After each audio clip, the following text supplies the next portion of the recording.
Thank you for having me. Of course, Kana, I've actually been meaning to have you on the podcast because you have such breadth of experience on different sides of the same coin, both B2C and B2B, and some incredible brands. So, very excited to have you, but also first understand what made you actually come to the boring B2B world from the exciting B2C side. So, would love to start with that, and then we can go further. Well, first of all, thank you again for having me. I'm excited to do this with you. I'm sorry it took me so long to get some time with you, but honestly, I don't actually believe that the B2B side is the boring B2B side. It actually has some amazing qualities, but here's what I will say. When I was thinking, my last role, I was leading US marketing for Ford Motor Company, and it was an amazing experience, but it was a massive role. Large team, large budget, large impact, large expectation, large pressure, etc. So as I was thinking about what I wanted to do next when I left that role, there were kind of three things that were important to me. One of them was I wanted to tap into this idea of always learning. Mm.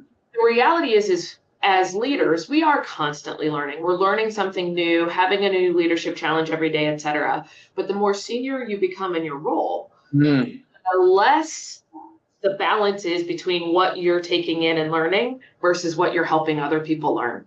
And I wanted a moment in time where I was learning as much as I was giving. And so moving into B2B, which I've never done before, was truly I am taking in as much as I'm giving every single day. And so that's one really important aspect of it.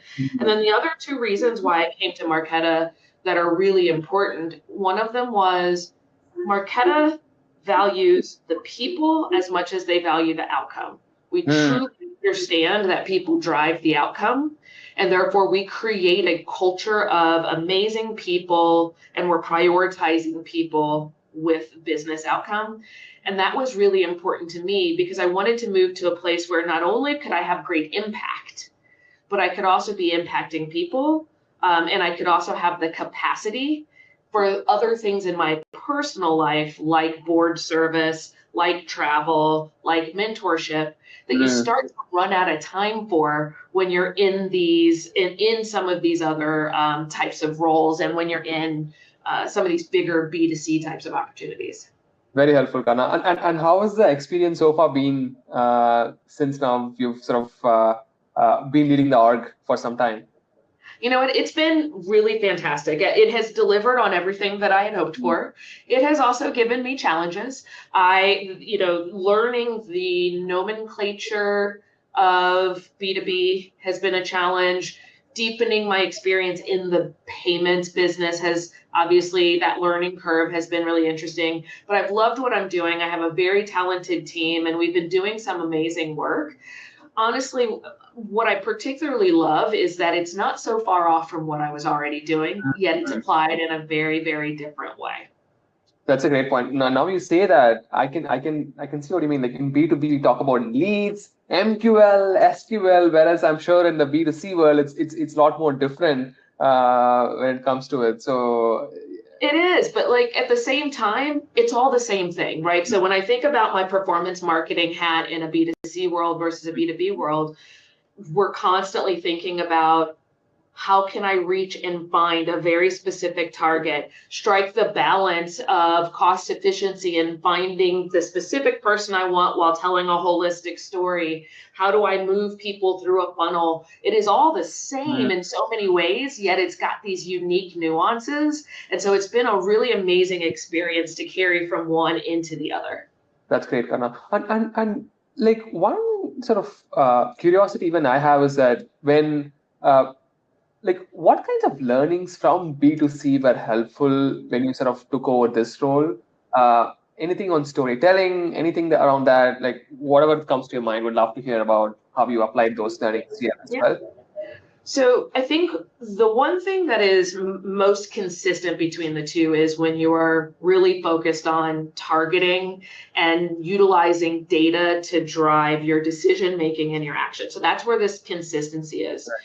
what I have been bringing from the way I lead in B2C marketing into my crew at Marqeta is how we layer on top of that much richer personalization and a significantly deeper understanding of the insights and the why behind the choices and the decisions that our target is making, and how to think about our target as the person that they are, not just as the company that they are.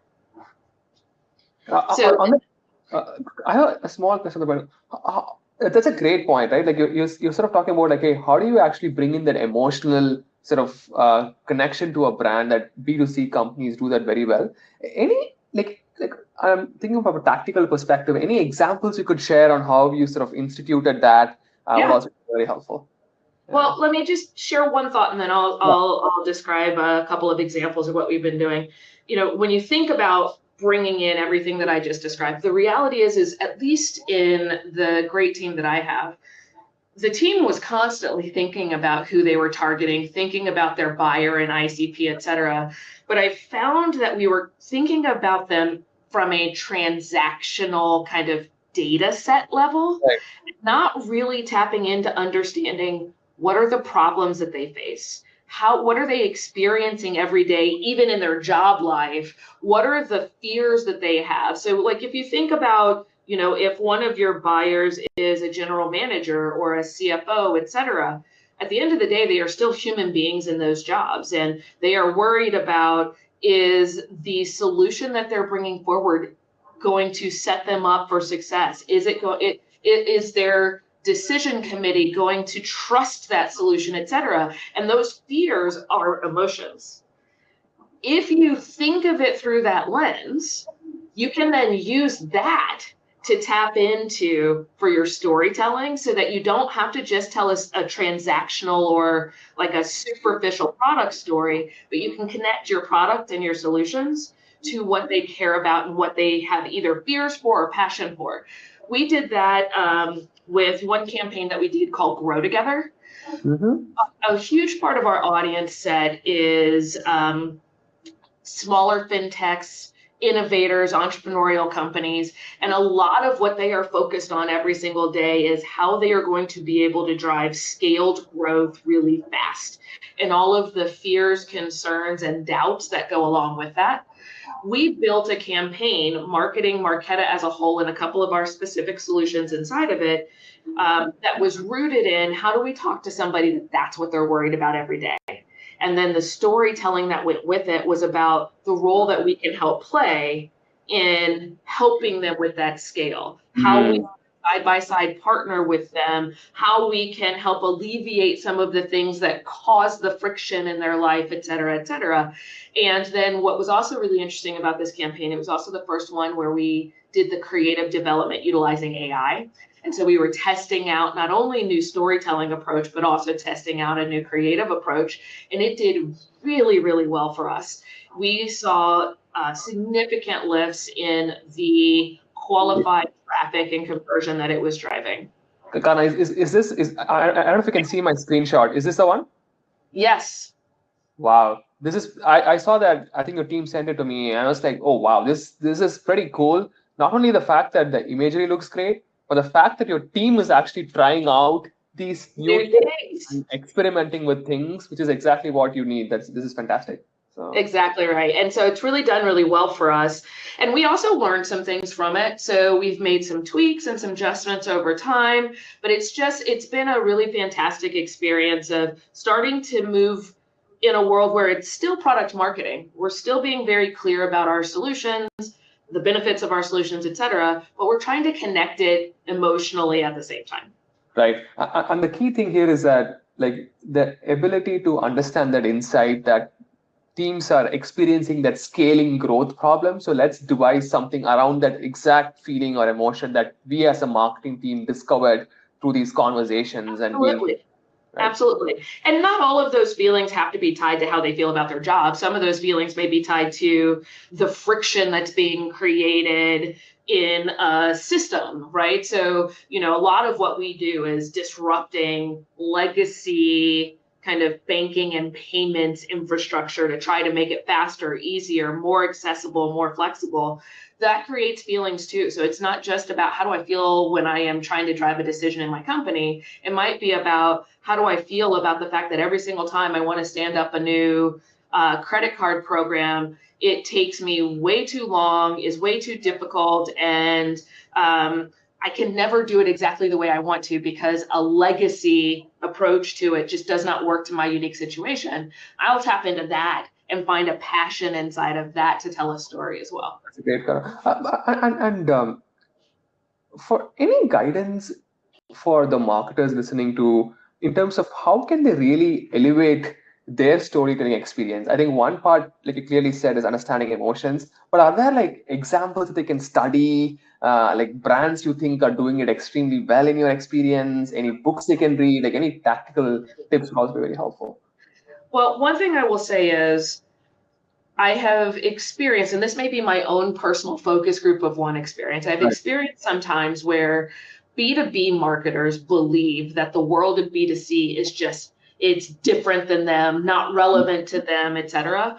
I would actually encourage people to spend a little bit of time looking at some really great B2C marketing examples, and then take a step back and think about not necessarily what literally did they do, but rather what is the principle of what they did? What are some of the things sitting inside of it? I'll give you an example of that, and then I'll give you a B2B example. Right. I look at somebody like McDonald's, and right now, McDonald's is doing amazing marketing. There's a woman there who is a former colleague of mine. Her name is JJ. And she leads, I think, brand or advertising for McDonald's. And her and her team are doing amazing work. And what they have really tapped into is an ability to understand the culture of their audience. What is happening culturally for that audience, and then finding ways for their brand to organically be a part of it. Wow. I think that principle is why McDonald's is killing it right now. I mean, you go all the way back to the, who was the rapper? His name is escaping me right now. He's a rapper that they did a meal program around. I feel so terrible that I can't think of it right now. But when they created that, it sold out their product in the stores. It completely grew like gangbusters. But at its core, it wasn't really about the rapper. It was about the insight that they were able to tap into in the culture that made it so hyper relevant. If I then take that into our B2B world, we can still do that.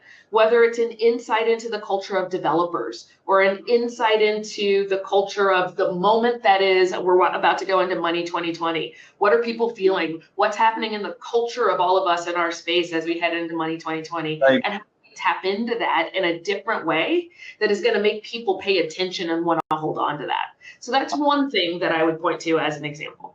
I love that example about McDonald's, actually. I was just Googling who the rapper is. I don't know if it's Travis Scott.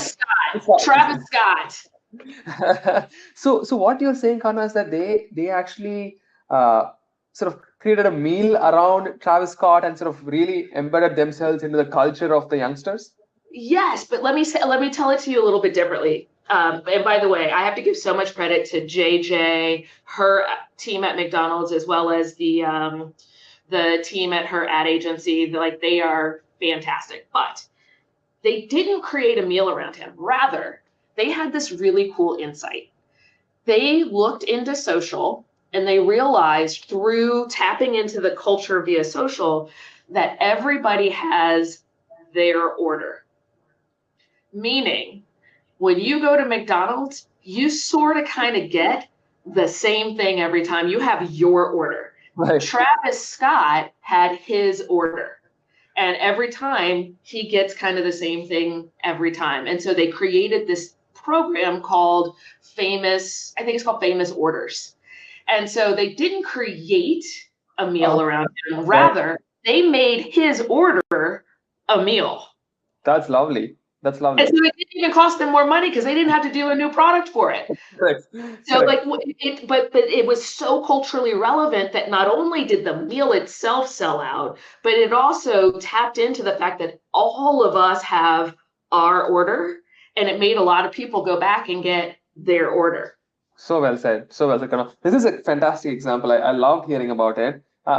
Can I bother you for any other example that comes to your mind like this that you sort of were like, oh wow, that's a great sort of campaign? So yeah, absolutely. So another example that I'll give you of a B2B brand, it's not as specific as the famous orders.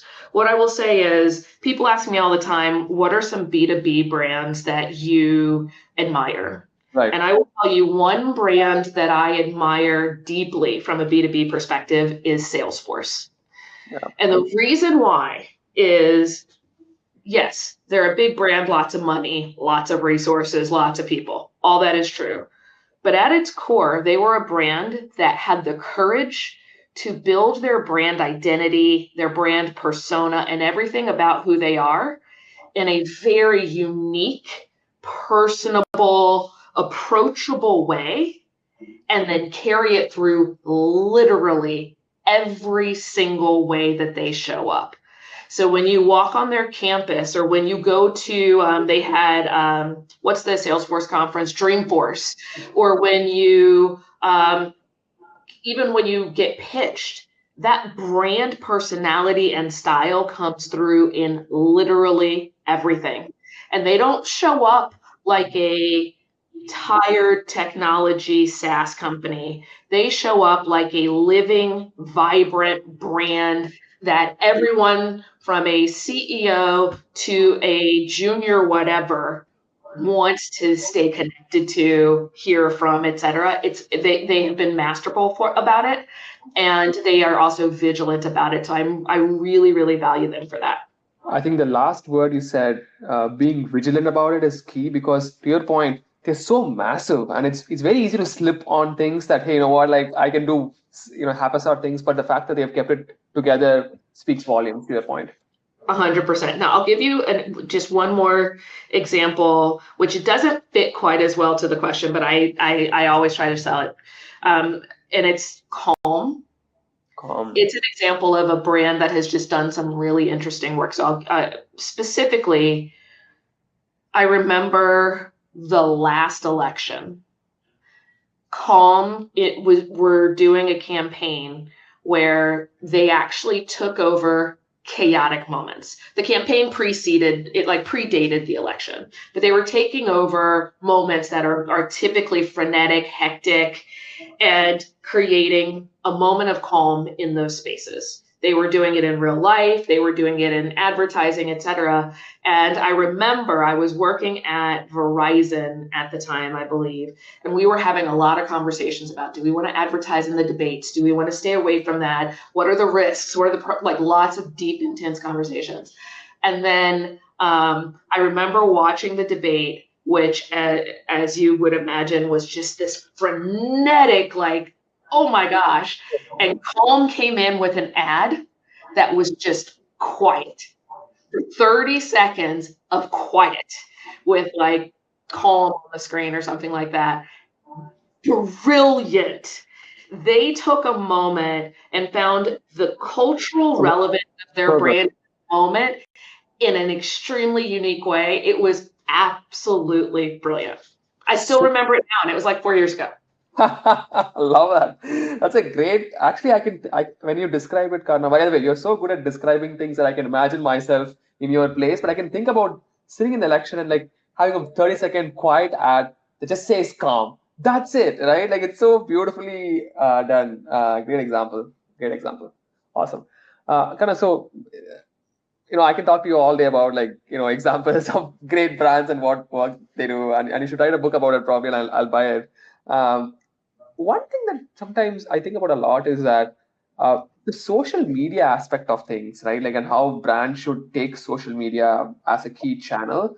Like, I sort of see a big difference in how like B2C brands approach it and B2B brands approach it. I was discussing with our marketing team yesterday that, man, our social is so boring. Like, we talk about like stuff that people don't care about. Like, how do we really elevate the content and what people feel about looking at the brand? Like, any thoughts on how companies can think about like elevating their social game a little bit from a B2B standpoint?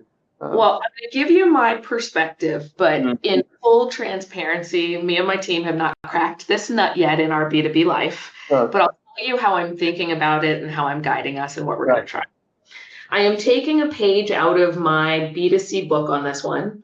Social, as I've said to you before, connecting with people is often about connecting with culture. And in B2B, who you're selling to is still people. So there are still ways for us to connect to culture. We just have to think about it differently. Right.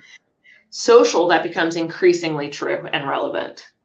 And so what I'm talking to my team about is us really starting to do all of the things that we do with a social first mindset.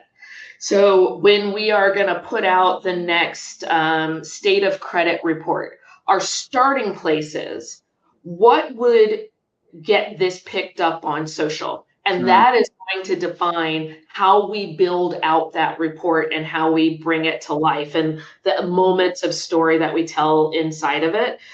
The other thing that I am guiding my team on is don't let perfect be the enemy of good. In social, you don't necessarily need perfection for everything you're producing. You need accuracy.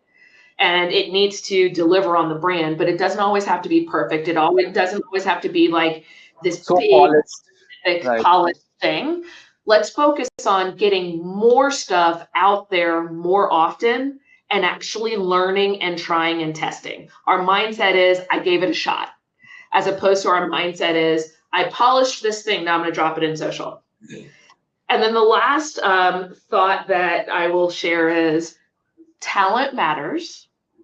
And so my head of creative content and digital and we thought about how do we dial up what we're doing in the social space. And one of the things that she's doing is she's changing the talent she's hiring. And so she's got some open roles on her team for some fresh young talent. And what she's looking for is, one, people who have actually played with and are excited about AI.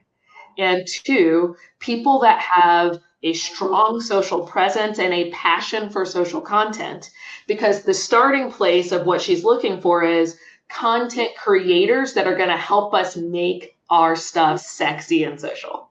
So those are like exactly where at least we were discussing as well, Karna, because to your point, it's very hard to sort of suddenly ask someone who's not sort of socially present to be like, hey, you should start posting from tomorrow. Like, they're so stressed out and like so nerve-wracking about hearing about this. But hiring in the first place that fits those criteria actually solves a bit of problem. And then all it needs is like some love from you as a leader and be like, hey, take bold risks. It's fine. It doesn't have to be bold, right? Yes, you're so right. And so it's our first time approaching it this way. It is not going to go perfectly, and we're just going to learn from it, and we're just going to keep getting better and better at it along the way. So I guess the takeaway is just be willing to give it a shot at approaching it differently and having the courage. Now, I could spend an entire podcast talking to you about the best practices of how to set up a culture and an environment and a process for social, but at its core, the starting place is, do you have the right talent? And are you creating the right environment for people to really test, try, tinker, and give it a shot? That's very helpful, Kana. And on that related question, right? One thing that like I think a lot of folks think about is just how do you divide your investment between brand and demand, right? And maybe they're interlinked, but I was looking at the opportunities we won this quarter, right? And all of them were folks we spoke to last year at some event. They heard about us through someone else, and it all is resulting in fruits right now. So like, even I'm thinking about the fact that, hey, how do we actually balance this a little bit? Should we all go all in on brand and like, sort of like, what's your philosophy on that? So it's a huge challenge, and at Marqeta, our marketing investment isn't massive, and so it is a trade-off and a choice. But one thing I say always is it cannot be an either or, because the reality is if you go entirely on performance, there will become a point that it starts to become more difficult and therefore more costly and therefore inefficient for you to get your next lead. Because something that you've done as a brand is helping to start with that initial upper funnel awareness and consideration. And so you may not always need to have like always on brand and always on performance, but you have to at least appreciate that your brand matters and your brand needs a voice to help open up the mind to start your funnel. Now, what I am guiding with my team is that doesn't always mean that we need some big brand ad campaign. Instead, I'm focusing my team on the conversation we were just having.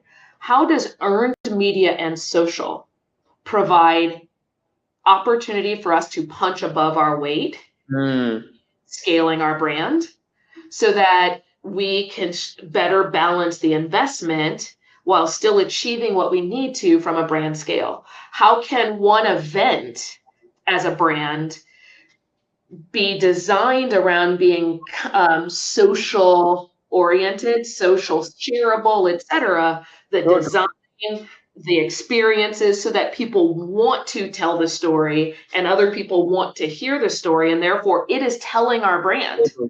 And that sits as your brand layer on top of your performance marketing activity that's marrying with it. That's a great point, Karan. And lately, maybe after speaking to a lot more CMOs like you, I've sort of strongly believe in the concept of some bit of an integrated approach where both the teams work together, to your exact point. Like, hey, create an event, but like, how do we make sure that we amplify that content across these different platforms and different channels and design it in a way ahead in advance so that you're not thinking last minute? And that needs all teams to come together and work in a synchronous fashion and not like think about, hey, this is a brand team's work. This is a demand, like, it's confusing after a while. I have a good friend, Gary V, and I go to his team a fair amount, asking them for tips and tricks as I'm trying to build up this capability. And I'm not going to get his words right exactly, but basically the bottom line that GV has expressed to me is every single thing you do is social. So meaning everything that we are creating, every piece of content, every experience that we're building, every single thing that we're doing, our starting place has to be, how is this social? So you like sometimes those of us that are not, the Gen Zers that grew up in a social first world, sometimes we go to a restaurant and we see the wall that is clearly the Instagram wall, and we may think to ourselves, emoji. But the reality is that restaurant did not have to spend money on promotion because of the number of times that someone stood in front of that wall and took a picture, tagged the restaurant, et cetera, et cetera, et cetera. We have an opportunity to take a page out of that book in a slightly different approach, but the starting place is I built it because I knew that people would pick up from it, or find some value that they would want to share out of it, et cetera.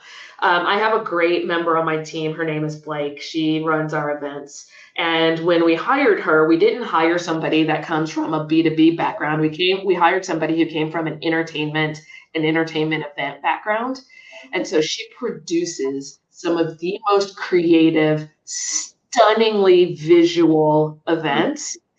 And so now now we've tested out the events. Now what we're doing is saying, okay, we're going to start filming different aspects of these to be able to generate content that not only is, the great story from when the panel was talking or whatever it is, but also has, visual appeal and shareability appeal from that experience that all of a sudden makes it interesting social content. We're going to test that out and see how it does for us. 100%. That's a great idea. And I'm a big fan of that approach where you actually take record content, especially video content, and sort of start distributing across these different places. So that's a fascinating idea. Couple of last questions, Ken, and then I'll let you go. I'm sure you're busy. What else did you learn from GV? Anything else that sort of he says that have become, like one of your principles in terms of how you approach things? Because he always has like a very unique take and a forward-looking take to marketing, right? And I've just... First, I will tell you, I absolutely adore Gary. He is an extremely interesting character, and I will tell the secret of he and I did not get along at first, but now I absolutely adore him. And I think what I find fascinating about him, the last time we were together, I really tried to get into his mind. I was not fully successful, but I tried to get into his mind around this because what he is really good at is just like figuring out what's going to be next. And like he and I will have a conversation, be looking at the same input, whatever it is, whether it's data or whether it's observing the people at Hudson Yards. We'll be looking at the same thing. And what I will see is probably something akin to what you would see, something relatively obvious. And what he would see is the world is going to go here. And I'm like, okay, that's brilliant, but help me understand how this orange got you there. Like, he is so observant and so talented at connecting like disparate dots in a unique way through that observation. And so whenever I'm with him, I'm constantly trying to watch how he does that. Right. And tap into how he does that, because it's frankly also how him and his team are so good at building his social presence. Their ability to observe and connect dots and therefore use that to fuel the next piece of content that they're creating is brilliant. That's so true, Karna. And also, one thing I observed is that he just puts himself out there in the world. Sometimes if like it's very hard to imagine, like, hey, how is he saying all this without thinking about like risks and potential things? Like, he just puts himself out there, like, and sort of. To be fair, Gary has the privilege of being a person, not a public company entity. There's no legal team, I don't think there is. I don't actually know, but there definitely isn't the legal team like I would have at Marqeta or in my past lives at like Ford and Verizon and JPMC. So he has a different ability than of us in business may have. But I think what we shouldn't think about it as how do I replicate what he's doing? What's really key is, how do I understand the principle of what he's doing? And the principle of what he's doing through my eyes and a little bit of what his team has trained me on is, one, quality matters a little, quantity matters a lot. That doesn't mean put out garbage, but it means you don't have to polish. What's more important is volume. Even with, like, let's say you have this video, there are probably no less than 100 pieces of content that his team would be able to create out of this video. And all of a sudden you've got this quantity of assets out there that builds the momentum behind both the brand and the social platform. The other principle that I've learned from his team is this idea of observing and then reacting. So when you see something catching fire, that is the thing you then want to go repost. That is the thing you want to then go build some more content off of, et cetera.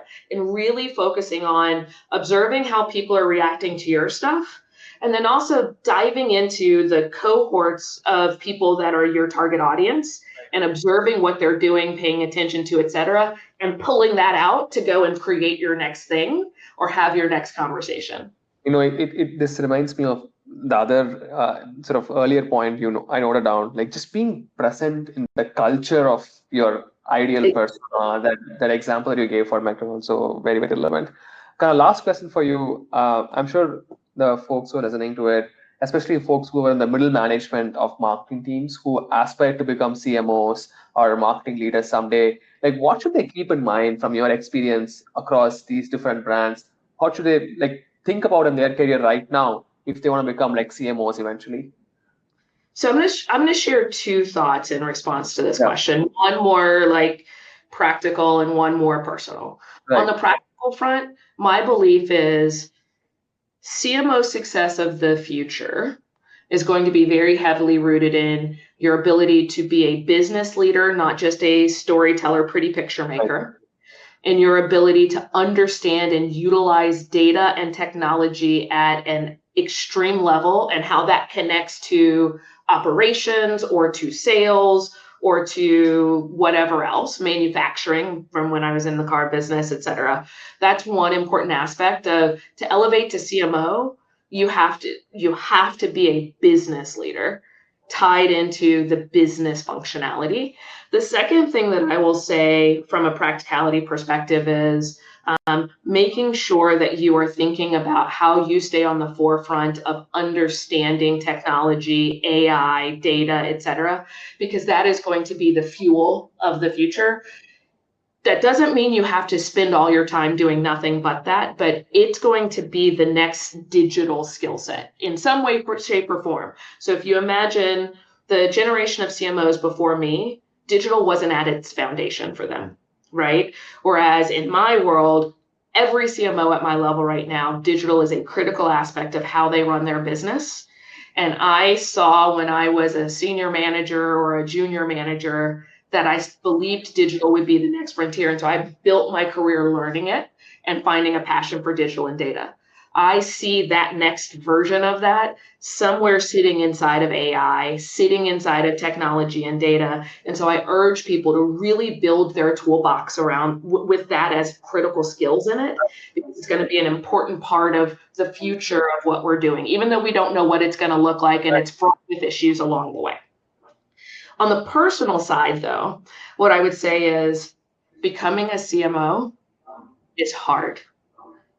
I did not wake up one day after I was a SVP and say, okay, today I decide to be a CMO, and then I go apply for a CMO job and I get it. Or I woke up one day and somebody's like, I think you're ready to be a CMO. Here's your CMO title.